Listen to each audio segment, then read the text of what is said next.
Émotionnel ou rationnel, en accord ou à l'opposé. Les rencontres de l'heure.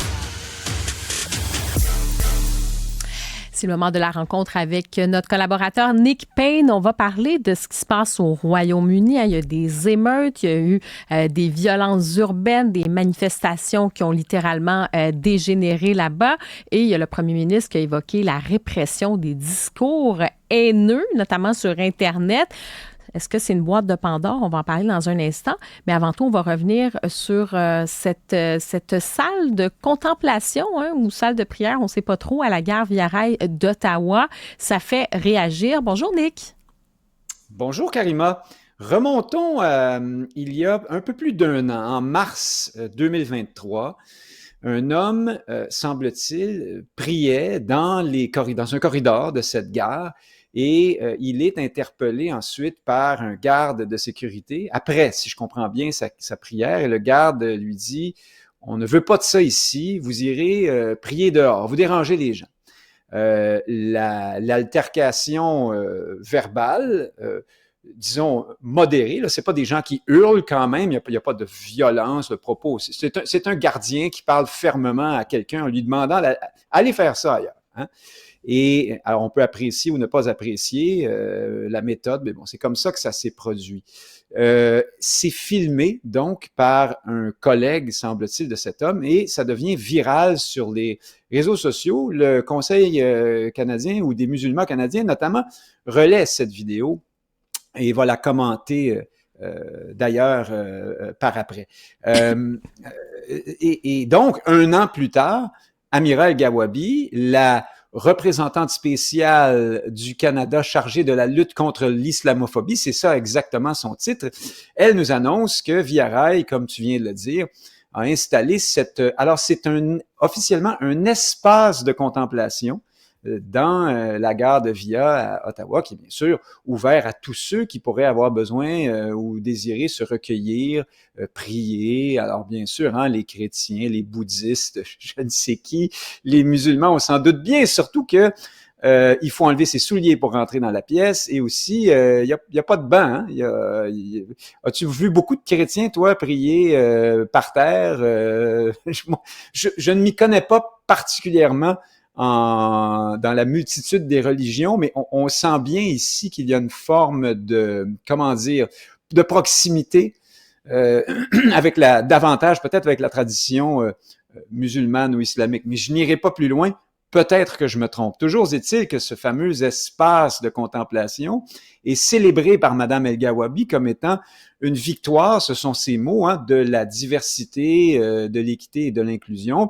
Et elle dit, c'est parfait comme ça parce qu'ici, c'est au Canada et nous avons ce droit donc d'exercer, de prier en public. Ça, ce ne sont pas ses mots, mais elle dit, bref, c'est comme ça au Canada et c'est formidable. Ça soulève plusieurs questions, cette situation-là. Je reviens d'abord à cet homme qui priait l'année dernière dans la gare. Sa démarche était-elle prévue, préméditée?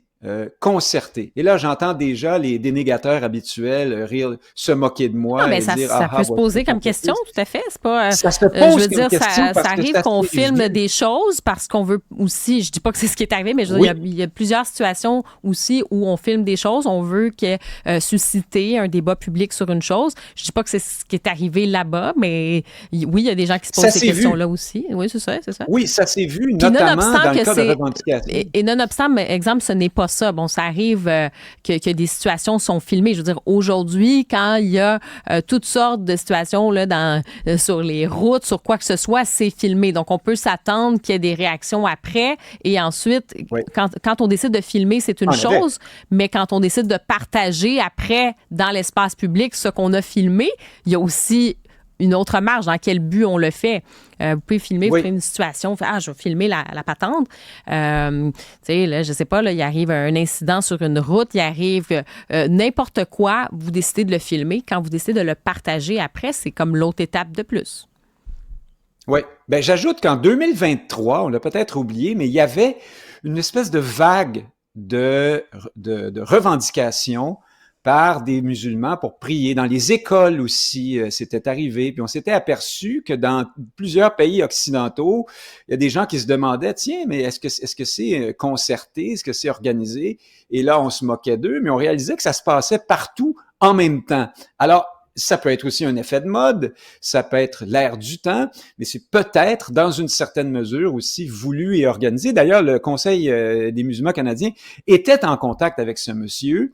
Le monsieur avait déclaré, écoute bien ça, il avait déclaré que c'était une situation irrespectueuse, raciste et horrible à vivre. C'était pour le moins dégoûtant, a-t-il dit. Et là, la porte-parole de l'association donc musulmane, elle en avait ajouté en disant « C'est difficile à regarder de penser que les individus ne peuvent pas se sentir en sécurité de pouvoir pratiquer leur religion et dérangeant. » Alors, le discours était très, très fort, très militant.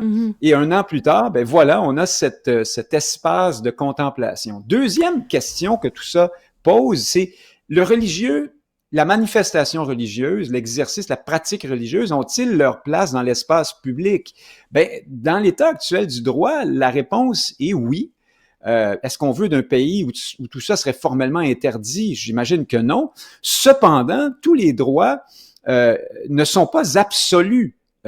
Si tout le monde se met à prier partout, tout le temps, et à réclamer chacun à travers sa religion des salles de prière ou des espaces de contemplation, ben on n'est pas sorti de l'auberge. La question s'était posée plus tôt cet été, fin ce printemps à Montréal, lorsque un parc avait été réservé pour une prière musulmane. Et là, la question qui se posait, c'était est-ce qu'on doit réserver exclusivement une partie de l'espace public pour les tenants d'une religion ou d'une autre? La question se pose aussi. On a le droit de se poser ces questions-là sans se faire traiter d'islamophobe. Oui, tout à fait. En fait, il faudrait savoir, premièrement, l'initiative, ça vient d'où exactement? Donc, Via Rail qui l'expérimente actuellement. Est-ce que ça fait des années que c'est dans les cartons? Est-ce qu'il y a plusieurs associations, communautés, individus? Est-ce que c'est quelque chose qui est là depuis longtemps ou ça a été la bougie d'allumage de dire, ben oui, finalement, ça serait intéressant qu'il y ait cet espace-là? Ensuite, cette idée-là, est-ce qu'elle est vouée à se multiplier aussi? Et vous savez, dans certains pays, on va parler de la question du trouble à l'ordre public. Est-ce que ça peut entraîner un trouble à l'ordre public ou non? Ou au contraire, c'est bien? Et tu parles de la place de la religion ou de la spiritualité dans l'espace public, de la liberté de religion. C'est fondamental au Canada et tant mieux. Là, on ne veut pas être dans un pays où on empêche les gens de pratiquer leur religion. Mais au cours des dernières années, on avait trouvé une espèce d'équilibre. Tu sais, quand on parle de vivre ensemble, de tolérance de tout, là, des différentes croyances de chacun, ça aussi, c'est fondamental que vous puissiez avoir la foi musulmane, la foi chrétienne, être juif, bouddhiste, parfait, que tout le monde puisse pratiquer sa religion. On avait trouvé une façon de le faire dans ce vivre ensemble-là. Ça s'appelle aussi des lieux de culte. Donc, il y a des endroits désignés pour ça. Alors maintenant, au cours des dernières années, on se dit, est-ce qu'on élargit, puis finalement, la pratique, elle s'élargit dans l'espace public? À ce moment-là, est-ce qu'on autorise ça à plus large échelle dans la rue? Donc, ça pose quand même ces questions-là. Effectivement, on se dit, un espace de contemplation, les gens peuvent aller là.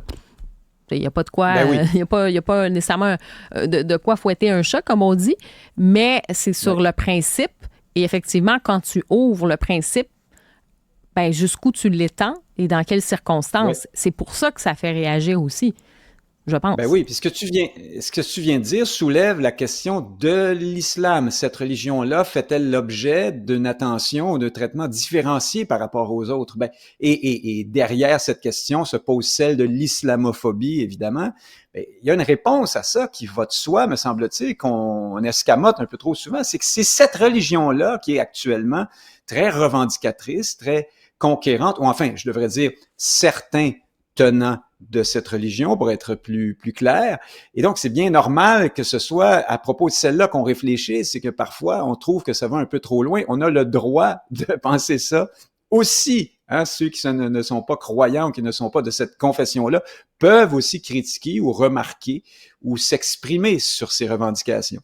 Alors, ça aussi, ça se pose comme question. Puis la toute dernière et urgente, c'est Madame El Gawabi est-elle une représentante chargée de la lutte à l'islamophobie ou est-elle une lobbyiste en faveur d'un certain lobby religieux? Est-ce qu'on est en face ici d'une conquête de la diversité, de l'inclusion et de l'équité, ou est-ce que c'est du terrain qu'on gagne chez ceux qui ont une certaine vision de l'islam expansionniste, voilà, qui veut être plus visible et avoir prendre plus de place au fond dans l'espace public. Et je pense que tu as raison de le mentionner parce qu'il y a beaucoup de gens qui ne réclament pas ces choses-là, beaucoup de croyants. La majorité, la grande majorité des croyants au Canada de toute confession s'organisent très bien, là. Je veux dire, il y a des lieux de culte, il y a la maison, il y a tout ça. Donc, en général, effectivement, quand on demande d'où viennent certaines initiatives, comme dit, dans ce cas-ci, bon, ça peut être via je ne sais pas, mais je pense qu'il faut quand même garder ça en tête que la majorité des croyants n'ont pas nécessairement des revendications particulières. Alors, il faut faire aussi attention dans quelle direction, qu'est-ce qu'on choisit de privilégier versus autre chose. Et ça fait partie effectivement des questionnements aujourd'hui si on veut ce fameux vivre ensemble qu'on chérit tant, n'est-ce pas? Et rapidement, parce que le temps file, on va revenir sur ces émeutes et violences au Royaume-Uni. Il y a le premier ministre qui évoque la répression des discours haineux aussi au Royaume-Uni. Oui, et pour répondre à la question que tu posais au départ, oui, c'est probablement une boîte de Pandore qu'on ouvre. Je vais sortir là du contexte très britannique là, qui est celui. Alors, il y a un problème là social qui dépasse la stricte question du racisme ou de la xénophobie. Là, il y a vraiment une difficulté. Et un sentiment là chez bon nombre de Britanniques quant à l'intégration plus ou moins facile de certaines communautés. Il y a le multiculturalisme des Anglais qui pose peut-être problème, mais la question de la répression des discours haineux en ligne nous renvoie à nous, à Ottawa. Oui, je veux juste faire peut-être une précision pour les gens qui nous écoutent, qu'on comprenne bien. Bon, on sait qu'il y a eu des manifestations, tout ça. Il y a plusieurs politiciens qui ont accusé qu'il y avait de l'extrême droite. Puis c'est vrai qu'il y a eu des gestes là, inacceptables. Il y a eu, par exemple, des centres de migrants qui ont été ciblés. Tout ça est parti. Là, il y a eu une histoire, donc des fillettes qui ont été tuées à l'arme blanche. Il y a eu, c'est ça, donc là, ça a littéralement dégénéré. Et parce que le suspect de 17 ans, ses parents étaient d'origine rwandaise, donc il y a eu toutes sortes d'informations qui ont circulé, certaines fausses, certaines vraies. Et donc, ces manifestations-là ont dégénéré dans les rues. Et le premier ministre a dit, on va réagir, on va arrêter tout ça. Très bien pour des manifestations, évidemment, là, pour la violence condamnée, mais ça va plus loin. Et de se dire, la question des discours haineux. Est-ce qu'une critique est un discours haineux? C'est ça, en fait, la question d'aujourd'hui. Exactement. Et nous avons affaire à un premier ministre plutôt à gauche. Dans cette mouvance politique-là, souvent maintenant, on remet davantage en question la liberté d'expression, surtout lorsqu'elle implique une critique d'une religion. On a tendance à réinstaurer une sorte de délit de blasphème. Alors, on peut se poser des questions sur ce qu'il a vraiment voulu dire, M. Starmer. On verra pour la suite des choses.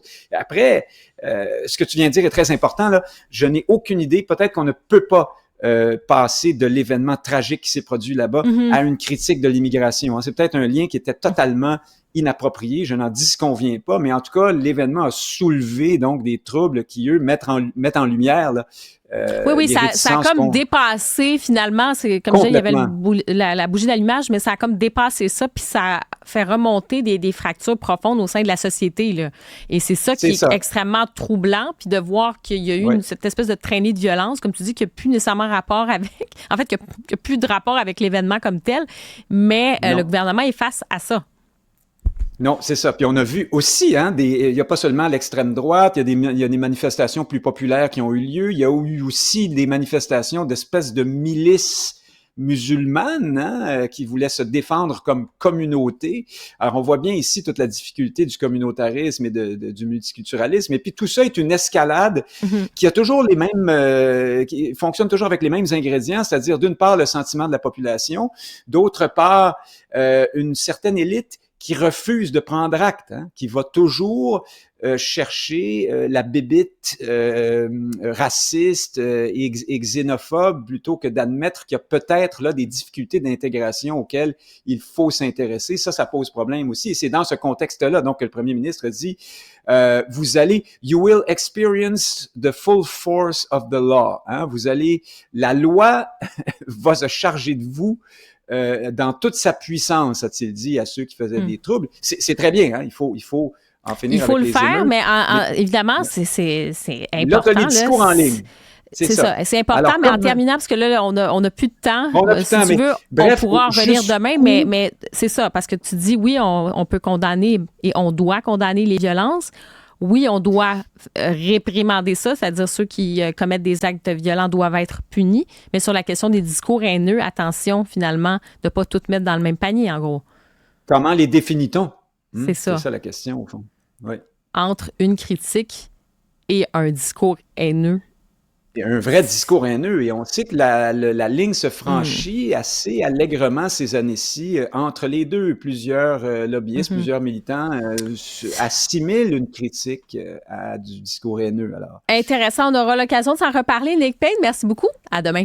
Ben oui, à bientôt.